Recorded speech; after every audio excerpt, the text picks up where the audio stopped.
Hey folks, welcome back. In this video I'm going to drop the main K member for the suspension in order to get access to the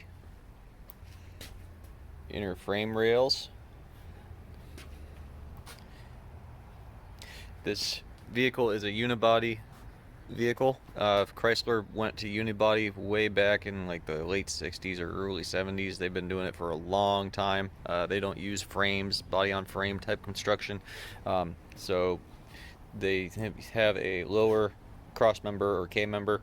They call it a K because it kind of looks like a K if you look down at it. And they use torsion bar suspension. That's this one right here and this right here. The torsion bar, it's a spring kind of bar. So as the suspension or as the tire moves up and down going over the bumps, this is the lower control arm, and the spring, the torsion bar, is mounted into it.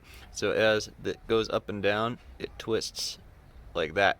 And in order to get this K member off, I have to unload these. These are pre-loaded with a bolt that's coming up from underneath and a lever that kind of adjusts the height of that lower suspension arm. And if I attempt to remove this K member without unloading that, they could spontaneously unload on me, and that would probably hurt quite a bit. So I'm going to loosen up both of them. This one was loosened many years ago in order to drop this corner down in order to get the engine out. The hoist I had at the time did not go high enough, so my buddy and I just adjusted this one down, and this one is still in the original preload position, so I'm going to completely unload it. I'm going to unload both of them completely, and then all I'm going to do is pop them out. They just ride in hex shaped holes in the back of the control arm. So I'm just going to pop them out, kind of leave them in place, and disconnect the steering. I'll disconnect it up here at the rag joint, because then I can pop it off here. This is just kind of a slip yoke. I might have to take the gearbox out if I have to. Well, no big deal. And then I have to disconnect all the brake lines. Brake lines down here and over here, take them loose, and that's the part that I'm not really looking forward to, because in order to get the whole thing, everything dropped out, I have to disconnect the calipers, which means all the brake fluid's going to start leaking out. I have a place to put it. I have a Mighty Vac at work that I'm going to use to suck out all the brake fluid. This brake fluid is probably 15 years old. It was old when I had it in the car, so it's been sitting a long time. It's black in there. But we'll get all that out. We'll suck out the lines, just put rubber tubing on the end of the line and suck all the fluid out that way. This proportioning valve, I don't know if I can even get these rebuilt or new or remanufactured, so I have to be very careful with this thing. I could probably get a repop or something for an earlier vehicle. I don't know if it'll be the same specifications. This proportioning valve, the proportioning valve, it splits the pressures going to the rear drums and going to the front discs, because disc and drum take different brake pressures.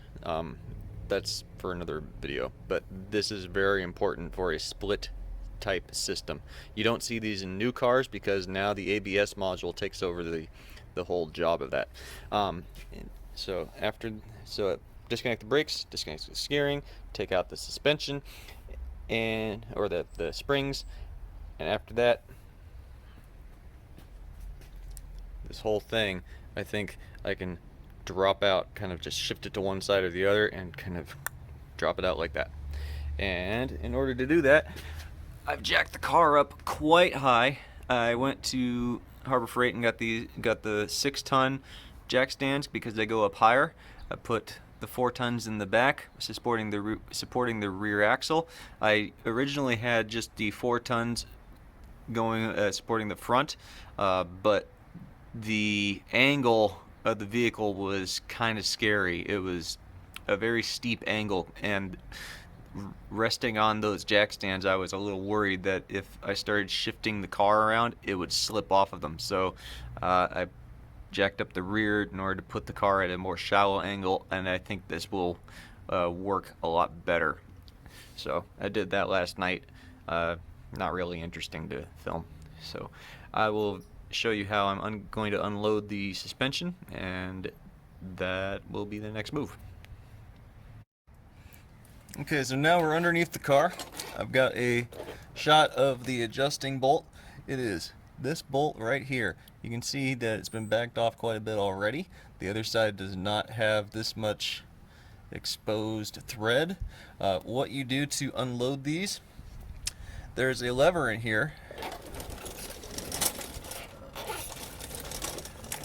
I'll show it to you in a minute, but there's a lever in here that rides against the end of the bolt, and this bolt going in or out adjusts the amount of preload on, you can't see the spring, on the torsion bar itself. So you're preloading it one way or the other.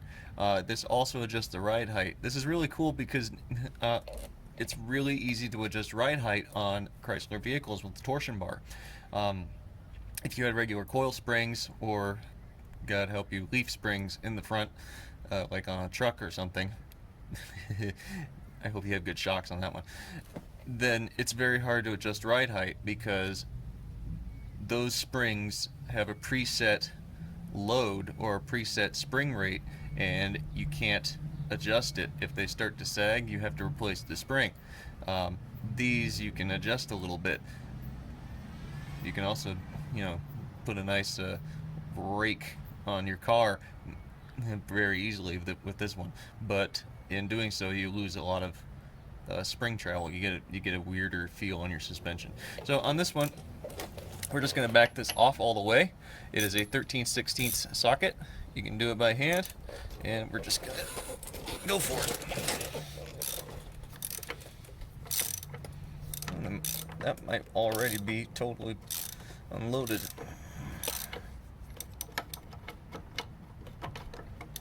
I think that one's already unloaded. I think we unloaded it all the way when we pulled the engine out of it. So just keep on going.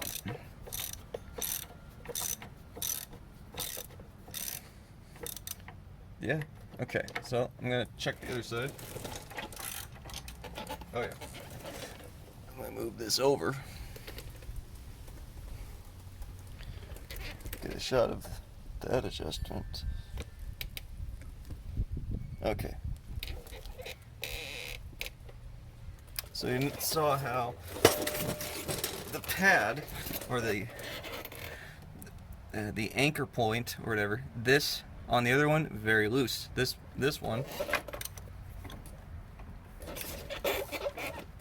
it is solid as a rock. So this one is still preloaded. We're gonna unload it completely on this one.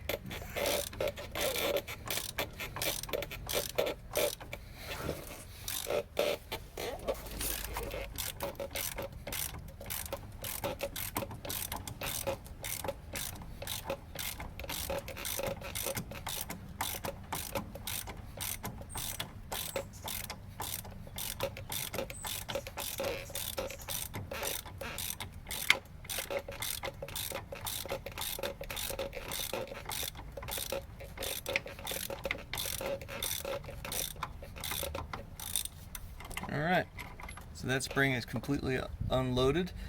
What we could do is just, if we wanted to, lower the car down, jounce it a little bit so that the torsion bar kind of resets itself into a normal position or a neutral position, and then what we will do, we'll roll on back here so you don't hit anything. So we're going underneath the very greasy car. This is the back end of the torsion bar. There's a snap ring in there that you can see, and you notice the hex. So both ends of the torsion bar are hex shaped, like the end of a bolt. So they fit into there. This is the torsion bar mount. This whole thing right here spans the width of the car. We take out that snap ring, and then we put a special tool or a clamp mechanism over the torsion bar itself.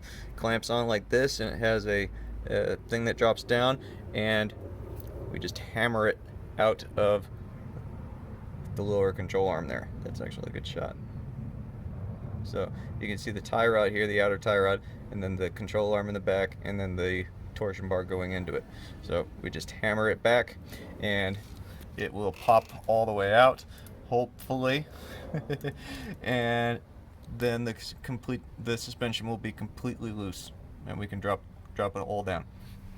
I realized I never showed the lever portion, but you can see there's the adjustment, and then here is the actual lever. So let's see if I can get in there real good. No, I guess I can't. Well, you can kind of see way up in there, the end of the bolt rides against that thing. Let's see if I can get it. There we go. So it rides up in there, kind of like a push rod on the end of a rocker arm in the engine, and then it will provide a preload on the end of the torsion bar. Now that we've completely unloaded the suspension, I've brought my Mighty Vac fluid evacuator from work. This is a fully pneumatic Mighty Vac. I don't like the manual ones because, frankly, I don't need to go out anywhere to evacuate fluid out of a differential or crankcase or anything like that most of the time. So I opted for full pneumatic when I bought this, and it's spectacular. You just put the dipstick in, or the tube in wherever it is you're draining, and set it to go, and then you can go do something else for 10 minutes. So what we're going to do is we're going to hook it all up to my air compressor. These are the tubes, the drain tubes. This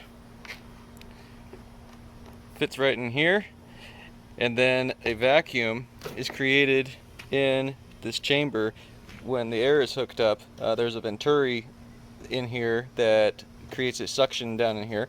The only bad part about this is it requires a lot of flow and a lot of pressure, and my air compressor is kind of small. It's a 33 gallon. It's a single piston, and really it takes a lot to fill this thing up.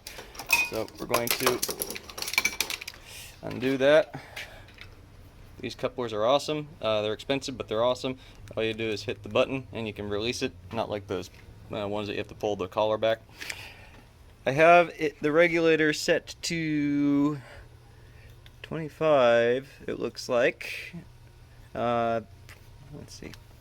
Adjust that up to, well, we're gonna boost that to 60. Normally you would want 90 psi, but since this is a limited amount of air, we're gonna reduce it down and see what happens. It won't create as good of a vacuum as it would if it had full pressure, but we'll see what happens. But before I do that, I'm going to undo the cover on the brake master cylinder. Come on, get off there.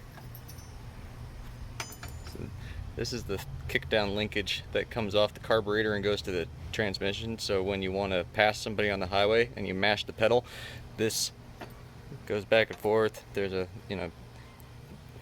does a little action, and then it forces the transmission into the lower gear, downshifting.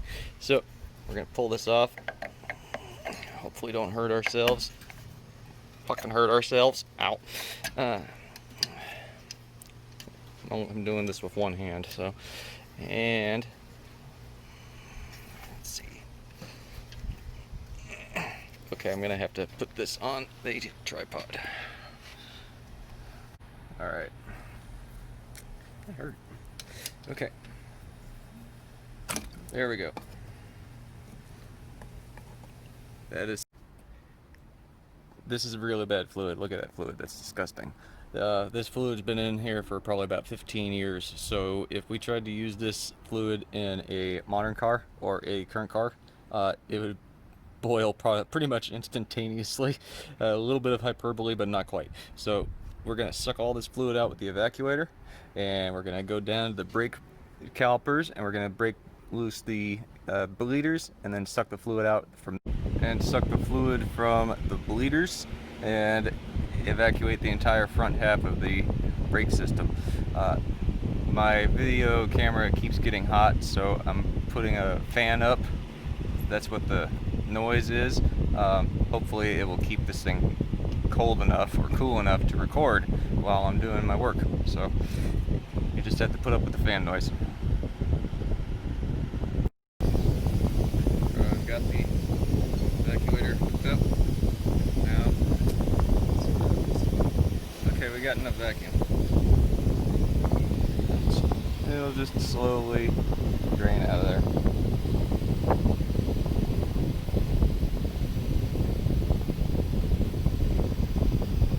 Now, if you don't have an evacuator at home, you can use a turkey baster and just put the fluid into a bucket or some sort of other container so you can throw it away.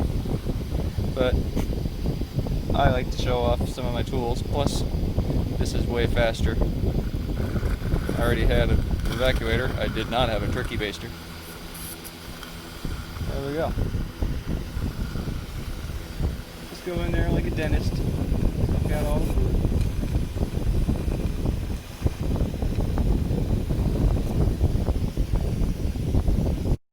Okay, right there is the bleeder screw on top of the brake caliper.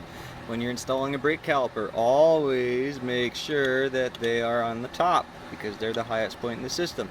If they're on the bottom, you'll never get all the air out. Little helpful service tip. So, in order to break these loose, you typically use a box wrench, and if you had it, I would recommend using a 6-point. I don't have a 6-point, I only have a 12-point, but it will work. So we're going to go in there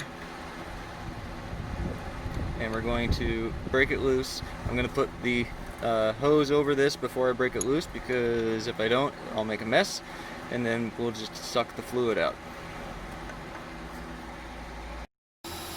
Okay, we got the hose hooked up, we got the wrench on. This hose is actually a flexible tubing. The other one is more rigid tubing.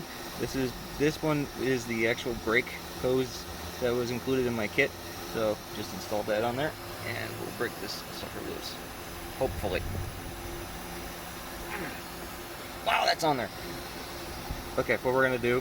We're gonna get a 3/8 socket and a breaker bar, and break it loose that way.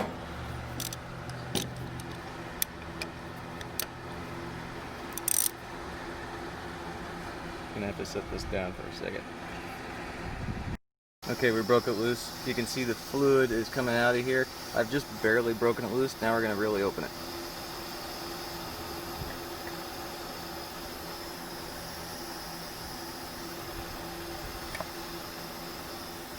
Okay, so not a lot of flow from it, probably because I have low air pressure and maybe this thing is not open all the way. So actually, let's see here. Let's close that.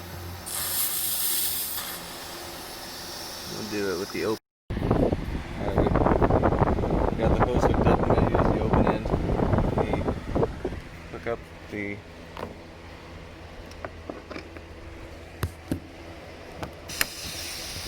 air. Alright. I'm learning that this phone does not do very well when it's hot. It's like 90 degrees outside today and in the sun, so this thing does not want to record very well. But let's open this up.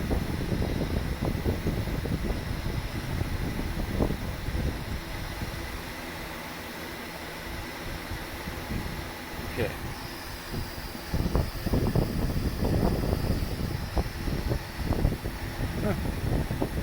maybe I got a lot of the fluid out of it already. But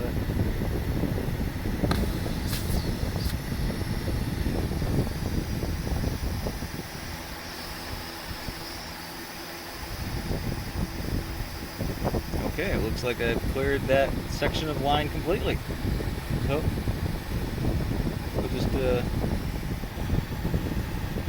some fluid backing up in there. Well, we'll close up this system, and we'll move on to the other side. All right, so I've set this all up in advance so that I can show you what's going to happen.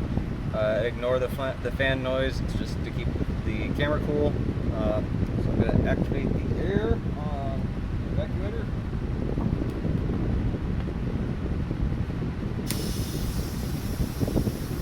Get in here, if I can see, and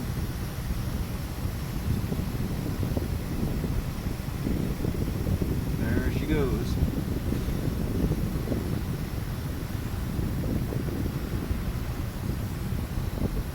And then that will just recover all the fluid that's in the line going to the passenger front wheel until it's all clear, and then the entire front section of the suspension brake system will be clear of fluid, and we can drop it down its suspension.